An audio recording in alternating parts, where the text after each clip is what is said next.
24 ሰዓት ለሰጠ እግዚአብሔር 1 ሰዓት ለጸሎት መስጠት ጭንቅ ነውን? 24 ሰዓት ለሰጠ እግዚአብሔር 40 ዘመን ለሰጠ እግዚአብሔር በ40 ደቂቃ መስጠት ጭንቅ ነውን? ጭንቅ ነው። 50 ዓመት ለምንቆፍርበት ጉልበት ለሰጠ እግዚአብሔር 50 ስግደት መስገድ ጭንቅ ሆነ?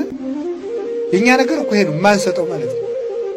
ስጋውን ለሰጠ ለመድኃኔ ዓለም የሳንቲም ድቃቂ የልብስ ላቂ ቤተክርስቲያን መስጠት ብርቅና ድንቅ ሆነ እንዴ? ይሄ ነው እኛ የምንጸድቅ። ራሱን በጥምቀት ላለበሰን ጌታ ካባ ላንቃ ወርቀ ዘቦ ግምጃ ሰጥተን ለቤተክርስቲያን ማስገባት ብርቅና ድንቅ ሆነ? አንሰጥ። ለሰው መስጠት ሰውን መቀማት እንጂ መስጠት አናውቅም። ቢኖራችሁ ገንዘብ ስጡ፣ ባይኖራችሁ ምክር ስጡ፣ ማጽናናት ስጡ። ሰውን ተስፋ መስጠት፣ ተስፋ መቀጠል። በስምሽ ያዘነውን ያረጋጋውን እምርልሻለሁ እኮ ያለ እንዲሁ መስጠት ባይሆንልህ አይዞህ ድንግል ማርያምን ያህል እናት እያለ ያለውን ማለት ነው። ሌላ ባይሰጥ ማለት አይዞህ ግን ያለልህ ሲባል ማለት ነው። ሕፃን ልጅ እኮ እንደው በጨለማው አባቱ ወደዚያ ሲሄድ ሲፈራ አይዞህ ሲለው እሺ ብሎ ዝም ይላል። ልቅሶውን ይተዋል። አይዞህ ማለት ብርታት ነው።